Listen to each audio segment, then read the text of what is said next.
Online scams are a billion-dollar industry, and they're tricking even the most tech-savvy generation. Fox 43's Jackie DeTore finds out why these scammers are targeting people under the age of 26. Gen Z is 3 times more likely to fall for online scams than their grandparents. So which scams are they falling for, and how can they spot the fraud? So I'm joined now by Grace Hoyt. She's a Google Cybersecurity Expert, and she has some of those answers. So Grace, thank you so much for chatting with us. Thanks so much for having me. Okay, so we know Gen Z is so tech savvy, right? A lot of them have had cell phones since elementary school. So which scams are catching them off guard? Yeah, it's a great question. And just to give a sense of the scope here, we did see that $210 million in scams happened to our young folks under the age of 20 in the last year. That's up from 8 million in 2017. So we know this is happening. And I really attribute it to these attackers getting more creative, and kids are spending more time online. So glad to be here with you today to talk through this a little bit and what folks should look out for. I always start with, if it looks too good to be true, it probably is. We are seeing these attackers go through email and text message.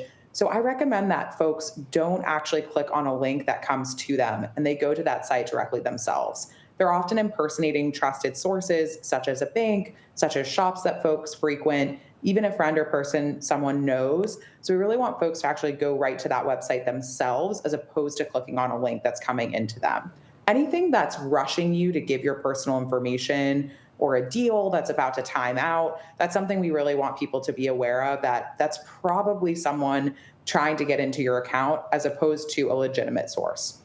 Now, like I was saying, we know Gen Z has grown up with this technology, and that we've been talking about scams for a while now. So why do you think that they continue to be the ones that are losing the most money to these scams? Yeah, I think it has to do with the fact that they're spending more and more time on the internet. And this does apply for all of us, right? School or work or shopping. We're going into the holidays. Online shopping is top of mind for folks, and the attackers are getting more creative. Now, the good news is we do have some tools that make it so much easier for folks to stay safe online. Google is actually blocking 99.9% of all of these scams and phishing attempts every day. That is 100 million blocked scams per day. So if folks use the Gmail platform, for example, they're going to get a notification from Google that says this looks suspicious, or it's going to be blocked automatically. And again, you mentioned a great tip there. Anytime you get something that's rushing you right away, or there's a link in a text or an email, just put it into Google. See what comes up that way, because that may be able to deter you a little bit, right? Yeah, that's right, Jackie. All right. Well, Grace Hoyt, thank you so much for giving us your insight into this. Of course, we're always trying to save some money. And if you have a scam or a consumer story that you want me to look into, Fox 43 wants to find out. Let me know. Email Fox43 Finds Out at fox43.com, or join the Fox 43 Finds Out group on Facebook.